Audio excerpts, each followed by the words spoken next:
Is anybody there?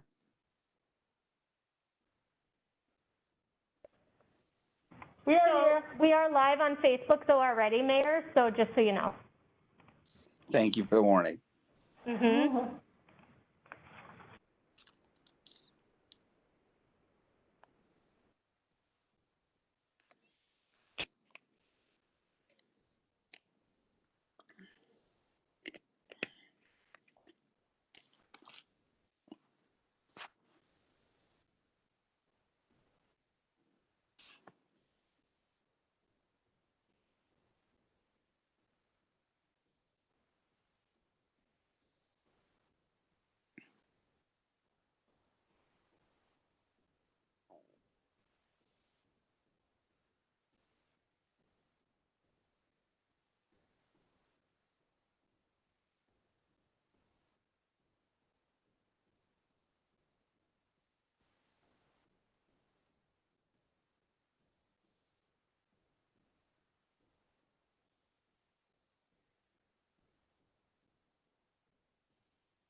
All right. The hour of 5:30 having arrived, we are going to start this Finance and Personnel Committee meeting. Greetings, everyone. Thank you for joining us. First item to business is approval of the minutes, right? Yep. Okay. Approval of the minutes for Monday, October 26, 2020. Do you want to do a roll call? What do you want to do? No, we can just approve the minutes. Do I have a Move to approve. motion? Second. Okay. Thank you. Move in second. Any discussion on the item? Seeing none, all in favor, please signify by, let me unmute you. Please signify by saying aye. Aye. Aye. All opposed? Motion carries. Awesome. Okay, so we are going to check on our caller 5 because we're waiting for somebody to talk to this first item. So, one moment, please. Caller 5, could you identify yourself, please? Caller 5? This is Felicia Nitch, the Human Resources Clerk. Hi, nice to have you. Thank you. Okay, so I'm going to Unmute, and then we will skip item number 1. Okay, so we are waiting on an individual, do we need to do a roll call for, no. Okay, so we are waiting for a caller to discuss the first item, so we're gonna start with item 754-20. 0754-20, communication sponsored by Alder Co., requesting authorization for the City of Racine to receive 1030 12th Street from Racine County and transfer the property from the City of Racine to Racine Habitat for Humanity for the purpose of redevelopment. Staff recommendation, approval of the reception of 1030 12th Street from Racine County and transfer the property from the City of Racine to Racine Habitat for Humanity with conditions as recommended by staff. Fiscal note, Habitat will reimburse the city for title transfer, recording, or any other applicable fees estimated at approximately $30. We have Matt Regic here from Department of City Development to discuss the item. Mr. Regic, would you like to comment? I'd just like to say, I mean, that pretty much summarizes the issue. Could I? Sure, well, it would be great if anybody has questions if you're available. So yeah, come on, have a seat or whatever you're comfortable with. Okay. Does anybody on the committee have a question for Mr. Regic? Comment? Concern? Nothing? All right. Well, that was quick. Okay, a motion to be in order at this time. Move to approve. Second. All right, moved and properly seconded. Do we have any discussion on the item? Seeing none, all in favor, please signify by saying aye. Aye. Aye. All opposed? Motion carries. All right, next item, please. 0750-20, communication sponsored by Alder Taft, requesting permission to apply for FEMA BRIC grant funding for up to $2 million for a resiliency community center and/or community safe room. The Director of City Development be authorized to apply for FEMA BRIC grant for an amount up to $2 million for a resiliency community center and/or community safe room. Fiscal note, grant requires a 25% match, which is included in the 2022 capital plan. Director Bowers is here to discuss the item. Mr. Bowers, please. So this is a grant that can be applied for. Thank you. All this. This is a grant that can be applied for in connection with the community health center, community center. And this is a resiliency state center so that there would be a space within this development for the community in case of emergency, tornado, whatever. And this grant supports building out that space. Now, there could be alternative uses of it, obviously, in times when it's not needed, but I think it's a good way to undergird what's going to be going on there anyway. And the grant is time sensitive. I believe it's January 23rd that application has to be in. So it's kind of is of the essence that we get this application built out, put together, and submit it. Okay, great. Does anybody on the committee have questions for Mr. Bowers? Questions or comments? Okay, thank you so much. A motion would be in order at this time. Move to approve. Okay, Alder Tate, I see a hand. No, I was just gonna make sure we highlight the fiscal note of the 25% match and include it in the 2022 capital plan. So I just want to make sure that was highlighted, that it's not necessarily affecting this year's capital plan budgeting, but we are planning on moving pretty quickly as far as with the community health center this next year. So obviously this will be a several year sort of build out, considering when these funds are coming through. Thank you. Okay, would you mind seconding the motion while your mic is on? Second. Thank you. All right. So, any discussion on the item? Seeing none. All in favor, please signify by saying aye. Aye. All opposed? Motion carries. Thank you so much. Next item, please. Item 0749-20, communication sponsored by Alder Taft, requesting permission to enter into a sole source professional services agreement with Smith Group for design and analysis services associated with the development of a master plan for the Lincoln King Clinic and Community Center. Staff recommendation, the mayor and city clerk be authorized to execute and sign the professional services agreement with Smith Group for the development of a master plan for the Lincoln King Clinic and Community Center. Fiscal note, total cost of $128,500 is budgeted in the 2021 capital plan under 45050-57200. Bill Bowers is here to speak on the item, as well as we have Cassie Goodwin on the line from Smith Group to talk on the item as well. Okay, let's start with Mr. Bowers. Thank you. So again, this is with the community center and health center. The master plan and the conceptual items that go along with it is going to give the city a good idea of the best way to proceed, what things work together there, how they should work together, and possibly public-private partnerships, whether there would be a housing component that would actually bring revenue into this so that it can be undergirded in a better fashion. And in each of these cases, we're going to need very specialized expertise to do that research, and some of it we want sooner rather than later so that the city can go into this making sure that the things that the citizens are looking for from Racine are what's forefront. So, you know, in some of these instances, the developer provides all of that information, and we tend to get what the developer wants to do. We want to make sure that this is what Racine wants, what Racine has approved, what the city is going for, and in order to do that, having a professional firm do that research. The Smith Group is a very large firm. They have in-house resources, and they can actually put teams together to create a lot of this research right now, so that as we get into this and as this process moves forward, we'll have an understanding of why we're doing the things we're doing, and we won't be encumbered by slowing the process and coming back to see if what we're proposing is really going to be supported in the market as well as the needs of the community. Okay, great. Does anybody have any questions for Mr. Bowers? Okay, Alder Tate, please proceed. Thank you, Madam Chair.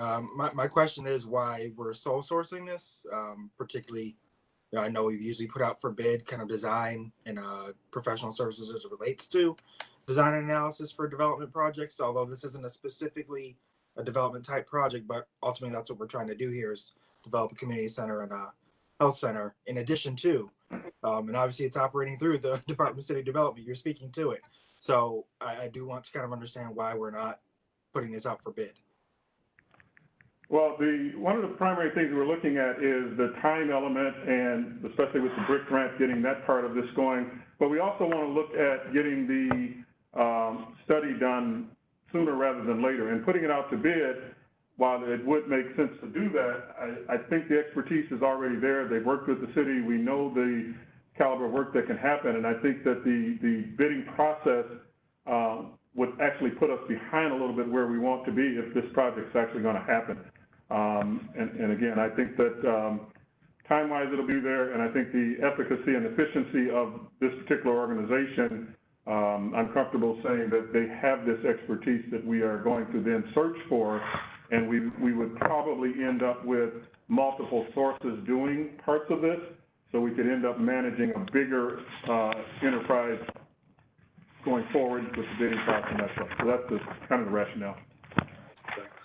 And I guess that like for somebody to kind of speak to then who this organization is, because the attachment isn't actually popping up on our agenda, the digital version, for the, I guess the offer, or whatever, professional services agreement. So if we could speak to kind of who Smith Group is, what our previous experience has been with them, because I know that is one of the requirements as we do a sole source, is that they have either something proprietary or there's someone that we've worked with specifically for that particular action. So I do need someone to speak to that. Okay, before we move, I think the most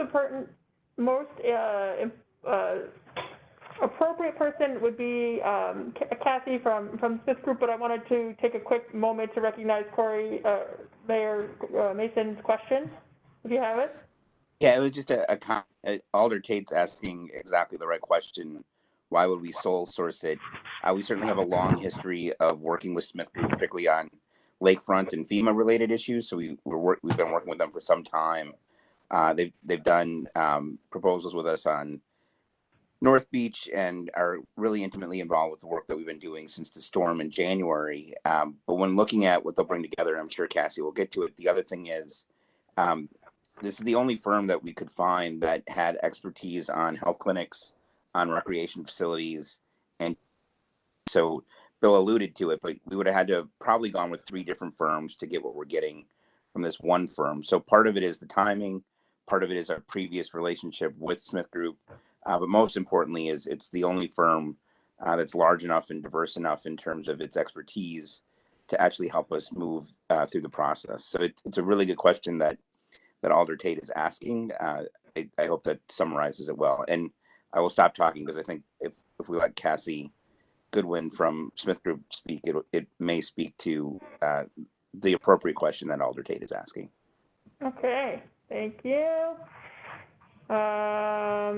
All right, we are going to unmute Ms. Goodwin. Are you with us?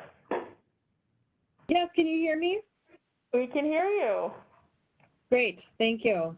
I just want to thank everyone for taking the time tonight and allowing me to join the call. I really appreciate it. And Alderman Tate, I appreciate your comment and question. So we have, as the mayor pointed out, we have a long history of working with the city of Racine, actually going back to the 1980s. Smith Group is not a new face. We may be relatively new to this particular type of project with bringing our architecture teammates. But we do have national expertise in healthcare facilities, both from a standpoint of smaller community-based facilities and federally qualified health clinics, all the way up to large hospitals throughout the country. So our group will be served, this project would be served by folks both within our Milwaukee office as well as our Chicago and our Madison offices. So that's the regional approach that we are taking to this. We also have, as the mayor noted, a group that specifically focuses only on recreational or has a huge portfolio of recreational facilities at field houses, gymnasiums, YMCAs. So it's a kind of unique to have both of those in-house, as well as a strong group that primarily focuses on urban design, urban and community outreach. That is also one of our specialties. So it's just a perfect project, I think, for us. We're also teed up to work on it right away, so we can start as soon as this gets approved, and we have a very aggressive time frame that we've outlined to allow you guys to be able to achieve the BRIC FEMA grant application in January, as Mr. Bowers noted earlier. We do have to get some work done before then, and my guess is if you were to put this out to bid, you'd be probably getting bids back by around the time that grant application would be due. So it just allows us to kind of really expedite the project and get it moving for you to get you started on a faster time frame. Thank you so much. Okay, I see a number of hands. I see Mayor Mason still has his hand up. I see Alder Tate has his hand up. I'm going to go with Alder Tate first because you started the comments. Alder Tate, do you have any comments or questions? Not at this time, thank you. Thank you. All right, Alder Young, you are recognized. Thank you, Chairwoman. I have a question for City Administrator Fisher about best practices when it comes to a sole search agreement. And I'm just wondering if you could explain what are best practices around going into an agreement without sending it out for bid, and then if this meets, in terms of this situation, those best practices.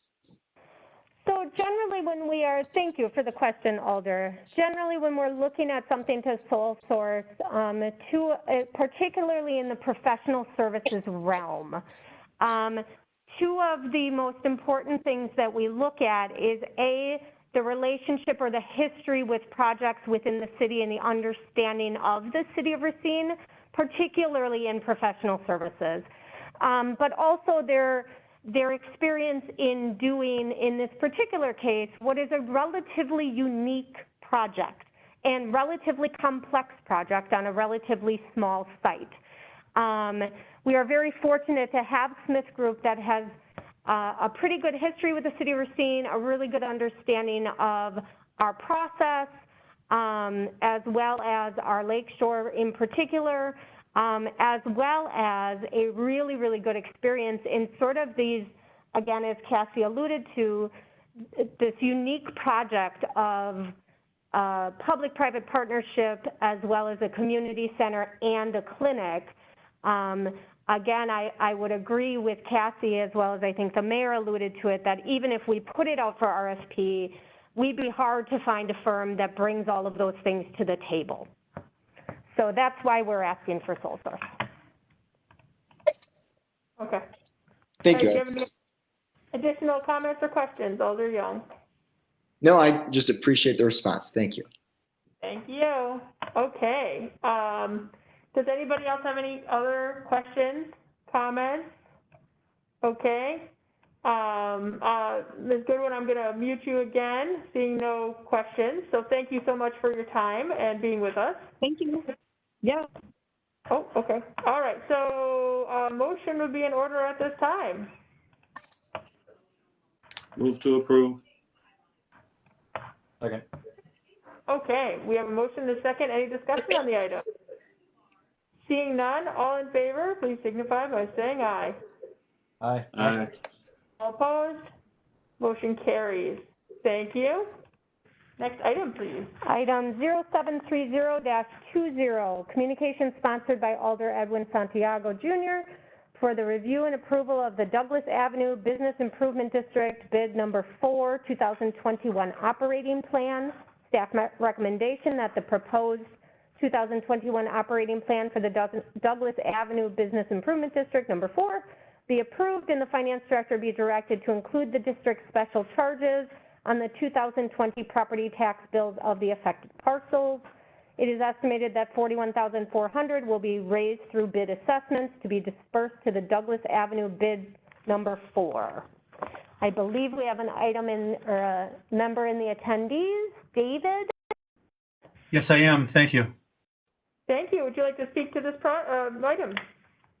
I just want to say that we've been helping the businesses on Douglas Avenue for over 11 years. We took this assessment. The property values on Douglas Avenue dropped by 14% this year, and we dropped our budget the same amount so that we are leaving the property owners with the same mill rate for us as they have done in the past. Okay. Thank you so much. Does anybody have any questions? Comments? Okay, well, at this time, a motion would be in order then. Move to approve. Do I have a second? Second. Okay. Any further discussion on this item? All in favor, please signify by saying aye. Aye. Aye. All opposed? Motion carries. Thank you, sir, for being with us. Thank you. All right. We'll go back to the first item. I'll speak on it. Okay, and well, did we figure out who called her? That was Felicia on calling. Oh, that's right, that was Felicia. Okay. So, we are headed back to the first item on the agenda, circling back. First item, 7-20, communication sponsored by Alder Taft, presenting the financing plan for the refunding of the 2021 capital project note anticipation notes. The $14,305,000 2020 note anticipation notes issued October 6, 2020 to be refinanced as presented. No new money will be included in this issue. Payments to run through 2034. Generally, our bond representative would be here. We're having a little technical difficulty getting him on the phone, so I apologize. That's what I've been doing on my phone, is trying to get him on. But I am going to speak on this item on his behalf. There is an attachment in your packet today. Does everybody have the attachment? Excellent, thank you. So what this is, this exercise, if you all are familiar, is we issue earlier in the year what's called a note anticipation note, which is a short-term borrowing that we borrow for, and this committee approved that back in October. This is the refinancing of that, similar to how you would kind of refinance your house. So this is the refinancing of that short-term note into a long-term bond, 15-year bond. It's relatively standard practice for the city of Racine. Included in the packet here, you'll see that we will be refunding it with a almost $8 million long-term borrowing to be paid through 2034 in various principal payments, and you can see that on your attached financing plan. Again, this is consistent with what we have done in prior years. There's no additional funding being added to this borrowing, just a straight refinancing of the short-term borrowing. Any questions on that?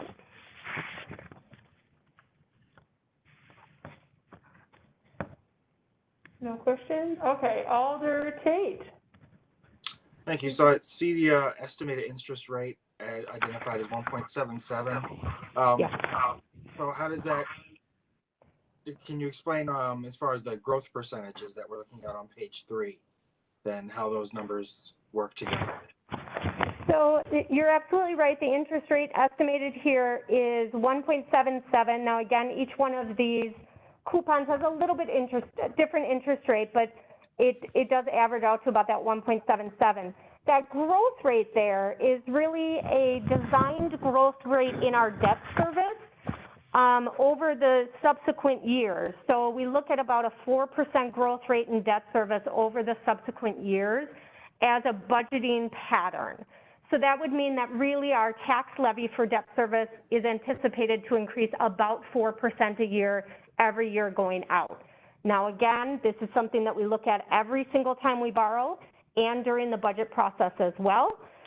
We did make a little bit more aggressive payback in 2021, as you kind of see here, and that was by design to get that borrowing down, our long-term debt down a little bit more, because we do know that we have some borrowings possibly coming up in the future for things like the FQHC and things like that.